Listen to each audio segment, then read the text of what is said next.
Good rising, brethren. This is Big Judah coming to you guys from California. Before I begin, give all praise to the Most High Yahweh. Acknowledgement to the Earthly Mother. Who is wisdom? Who is the Holy Spirit? Acknowledge it, Yahweh Shai.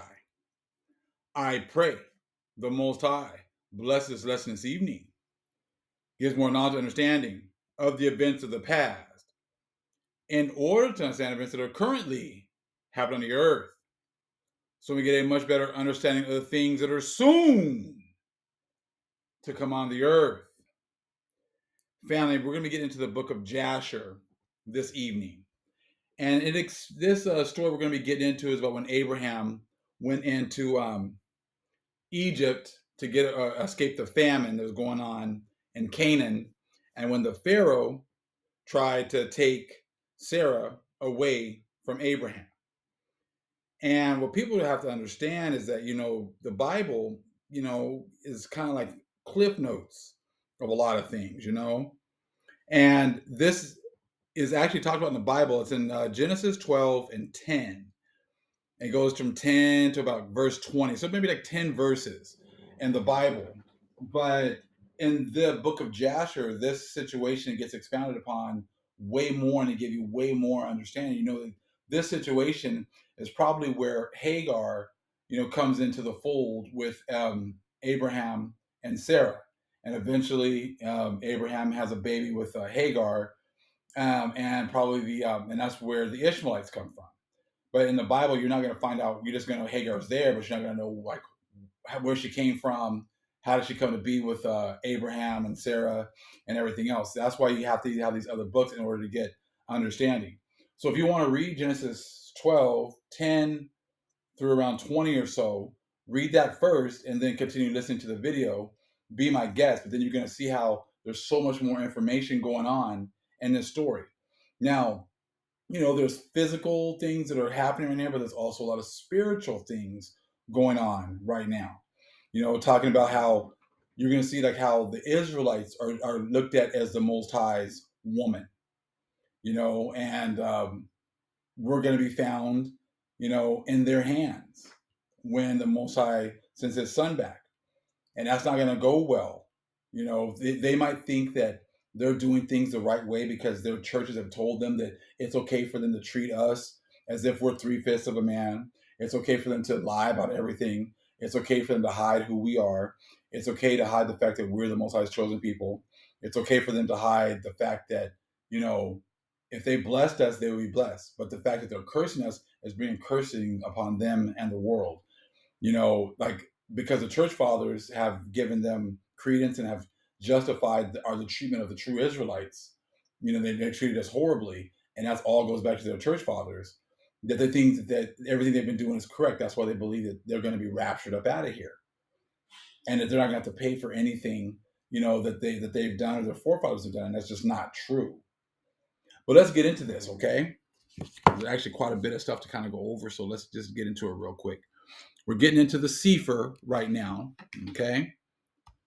It's the book of Jasher, chapter 15, okay? We're not going to read the whole thing. We're going to start off down low here. Let me see here. I'll start it.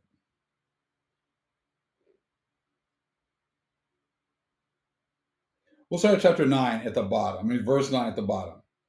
It says, and Abram with the people that were with him came to Mizraim. And when they came, they brought the chest in which Sarah was concealed. Sarah was hidden in this chest, okay? And the Mizraim saw the chest. The Egyptians saw the chest. And the king's servants approached Abram, saying, what have you here in this chest, which we have not seen? Now open you the chest, and give tithe to the king, and all that it contains. And Abram said, this chest I will not open, but all you demand upon it I will give. And Pharaoh's officers answered Abram, saying, it is a chest of precious stones. Give us the tenth thereof. Abram said, all that you desire I will give, but you must not open the chest. Now he had Sarah hidden in here. And he was afraid that if they saw how beautiful she was, that's why, they said that tell people that you're my sister. Because if they, know that you're my wife, they might try to kill me in order to have you because she's so beautiful. And this goes back with what we were talking about yesterday about how all these other nations have always desired our women. And you're going to see what happens, when how is this really supposed to be. Like, they were never supposed to touch our women. And every time that they touch our women, it really does not go well for these nations. Okay? So, 13. And the king's officers pressed Abram, and they reached the chest and opened it with force. And they saw, and behold, a beautiful woman was in the chest. And when the officers of the king beheld Sarah, they were struck with admiration at her beauty. And all the princes and servants of Pharaoh assembled to see Sarai, for she was very beautiful. And the king's officers ran and told Pharaoh all that they had seen. And they praised Sarai to the king. And Pharaoh ordered her to be brought, and the woman came before the king. And Pharaoh beheld Sarai, and she pleased him exceedingly, and he was struck with her beauty. And the king rejoiced greatly, on her account, and made presents to those who brought him the tidings concerning her. And the woman was then brought to Pharaoh's house, and Abram grieved on account of his woman, and he prayed to Yahweh to deliver her from the hands of Pharaoh. And Sarai also prayed at that time and said, O Yahweh, Elohim, you did tell my lord Abram to go from his land and from his father's house to the land of Canaan. And you did promise to do well with him if he would perform your commands. Now behold, we have done that which you did command us. And we left our land and our families, and we went to a strange land and to a people whom we have not known before. And we came to this land to avoid the famine. And this evil accident has befallen me. Now therefore, O Yahweh Elohim, deliver us and save us from the hand of this oppressor. And do well with me for the sake of your mercy. And Yahweh hearkened to the voice of Sarai. And Yahweh sent an angel to deliver Sarai from the power of Pharaoh. And the king came and sat before Sarai. And behold, an angel of Yahweh was standing over them. And he appeared to Sarai and said to her, Do not fear, for Yahweh has heard your prayer. And the king approached Sarai and said to her, What is that man to you who brought you hither? And she said, He is my brother. And the king said, It is incumbent upon us to make him great, to elevate him, and to do unto him all the good which you shall command us. And at that time the king sent to Abram silver and gold and precious stones in abundance, together with cattle, men servants, and maidservants. And the king ordered Abram to be brought, and he sat in the court of the king's house. And the king greatly exalted Abram on that night. Now, like I said, this guy really wanted Sarai, and he was willing to, bless Abram. He was willing to bless him. He wanted to make him great as long as he could have access to our women. You see what I'm saying? Like, these people have always wanted our women. Like I said, our women are the absolute best. They're the most spiritual. They're beautiful. They're very smart. I said they're just, the Most High, like, he elevated his people. He's elevated us as a nation, our men and our women. And it's beautiful to see how, us coming back together and working together once again, us getting this spiritual understanding together as a nation. And the other nations have always wanted, an opportunity to have our women, and that's why they've been working so hard to keep us and make us enemies with one another, make us fighting with each other, but there's also a spiritual part of this whole story as well. You could also talk about how, like, these other nations, Israel is considered the Most High's woman. These other nations have wanted, or have always, like, longed to have Israel under their authority. Every country that has had the Israelites under their control has become a superpower. You see what I'm saying? So they've all wanted their opportunity to be with, to control the Israelites in order for them to have their blessing, in order for them to be blessed to be a superpower. Okay? So you just go back through history and you just look. Whoever's had the Most High's woman has been a superpower. So you can kind of see like the same kind of thing going out. Like you got this playing out right here in the story, but it's also played out with us as a nation. And these people, these nations think that, if they do things according to their religion, the way that they've been told their religion works, that everything's going to be okay. This Pharaoh thought that, hey man, I'm gonna exalt Abram. I'll do anything that you want, Sarai. I will, I will give you anything you want. Just be with me. And they've done the same thing with us. Israelites. If you come with us, we'll treat you fair. We'll treat you nice. You can be down with us. You can do everything with us, but we know that that's not true. Okay, but let's continue with the story. So they raised up Abram and everything else, right? Verse 23. And the king approached to speak to Sarai, and he reached out his hand to touch her. When the angel smote him, okay, so when the angel smote him heavily, and he was terrified, and he refrained from reaching to her. So you see, like we said, our women were never supposed to be with you, even though you went according to your customs, according to your religion. You thought that if you paid the price and you gave them money and you exalted Abram into your court and everything else, that you would have access to our women. But as you can see, that was not the case. Most High sent an angel to smote the Pharaoh. Now check this out, verse 24. And when the king came near to Sarai, the angel smote him to the ground, and acted thus to him the whole night. And the king was terrified. And the angel on that night smote heavily all the servants of the king and his whole household on account of Sarai. And there was a great lamentation that night amongst the people of Pharaoh's house. Now, see, I told you, there's also a spiritual understanding going on here. The Pharaoh was the one who wanted Sarai. He was the one that made that choice.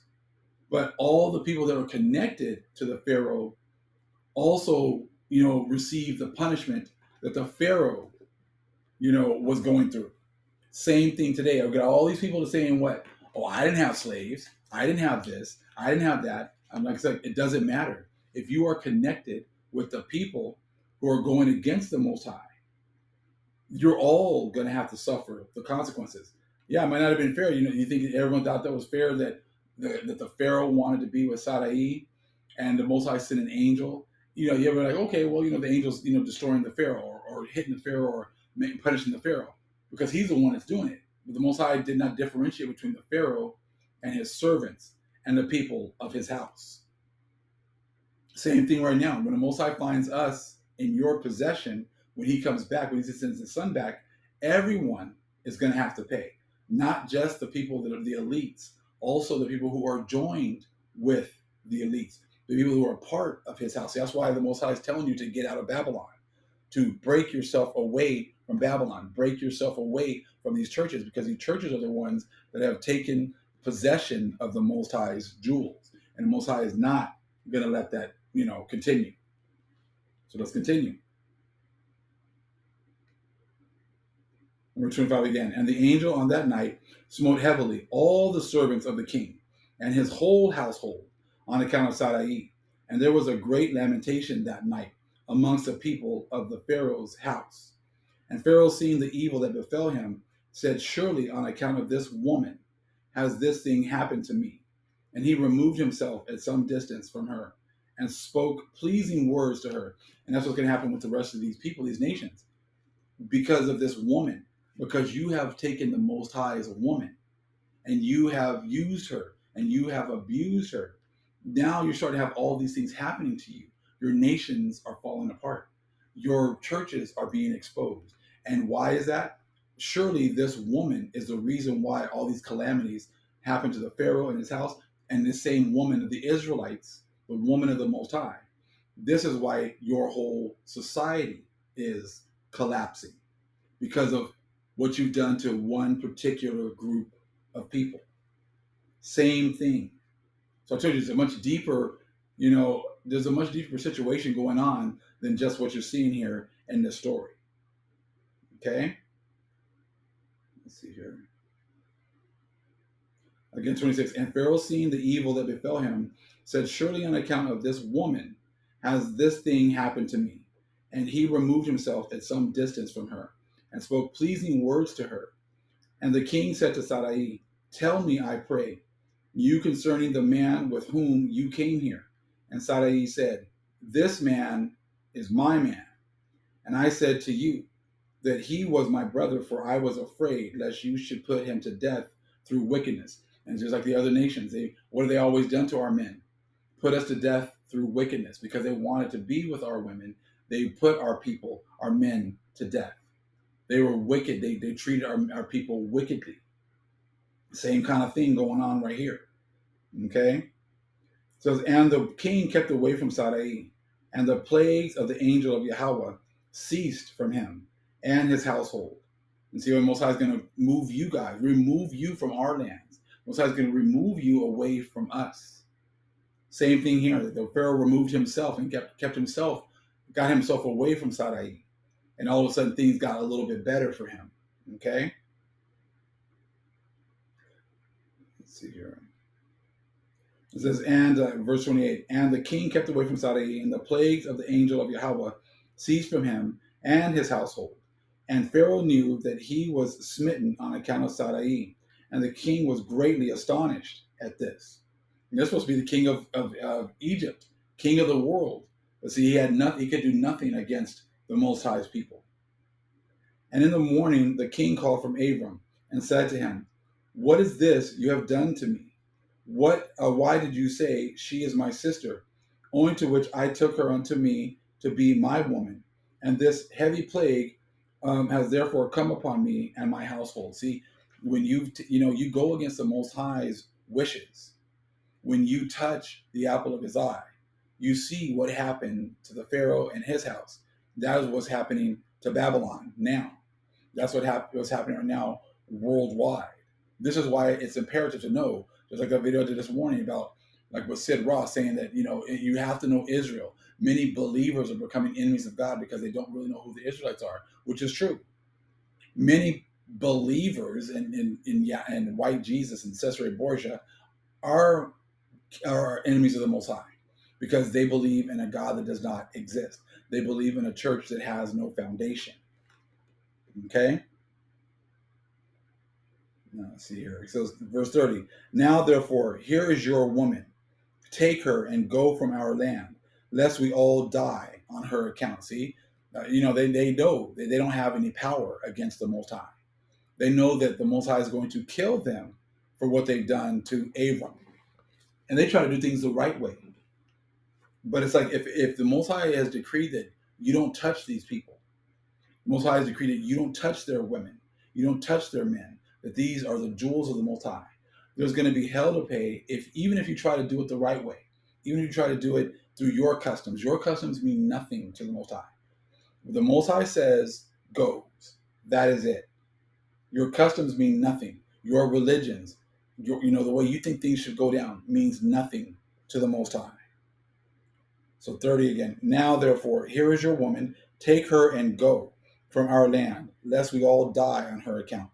And Pharaoh took more cattle, men servants, maid servants, and silver and gold to give to Abram.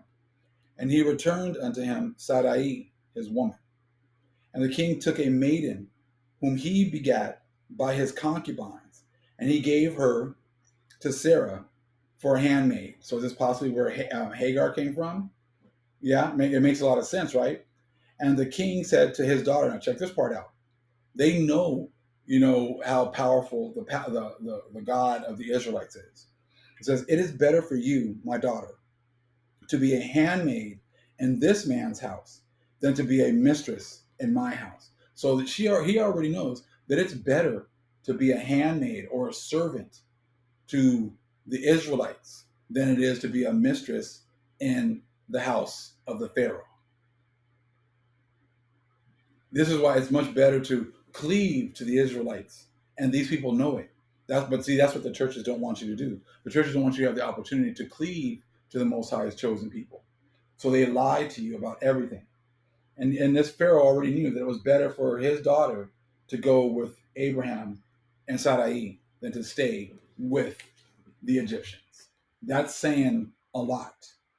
Okay, again, it is better for you, my daughter, to be a handmaid in this house, in this man's house, than to be a mistress in my house, after we have beheld the evil that befell us on account of this woman. And see, this is what's going to happen worldwide. So you guys are all seeing now that everything is falling apart. But the reason, like, there's precedence for this. People, every country that has taken the Israelites, you've had your opportunity to be a superpower. But at the end, you've been taken down.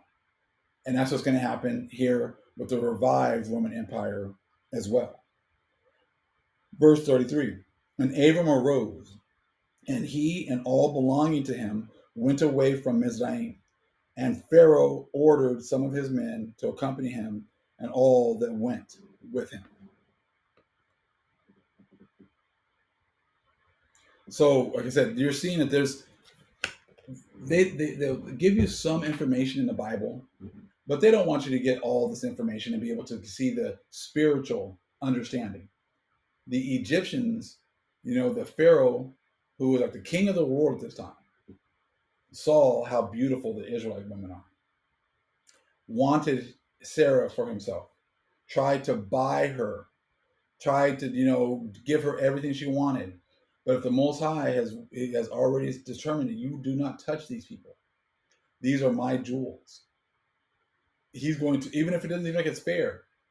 Abraham was being deceitful because he was afraid, and he did not get punished. He still punished the Pharaoh because there was a covenant. There is still this covenant with the Most High and his people. The Most High turned his face away from us for a time, but now he's turning his face back to us. He is restoring us, and the whole world can see it. And it's terrifying, this whole world, because as you can see, their preachers, their priests are saying nothing because the Most High controls them as well. He allowed them to talk, he allowed them to speak, but now he is shutting their mouths. And he's raising up his people once again in order to bring the truth to the world, in order to be a true light to the world. But I suggest you go ahead and you study this information out on your own.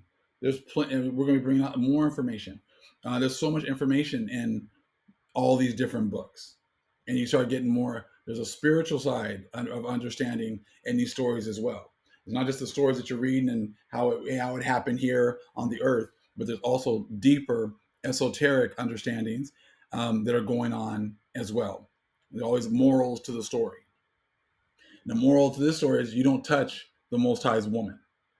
There's going to be hell to pay for anyone that does. And see, and these Gentiles have done everything horribly to the Most High's people. So what do you think is going to happen now? You think the Most High is just going to let you just get raptured away because you've done such a good job? It doesn't seem like that, right? Everything is falling apart for a reason. Because we have come to the end of our chastening. And now the Most High is bringing destruction to all the Gentiles who have built up all these years of rape, rob, murder, and stealing and hiding everything. And the Most High has given the rest of the people an opportunity to flee from Babylon. He's telling you guys to get away from Babylon so you're not partakers of her sin.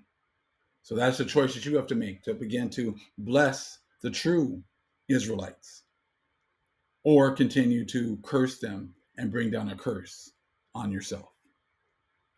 All praise the Most High Yahweh. Acknowledgement to Earthly Mother. Who is wisdom? Who is the Holy Spirit?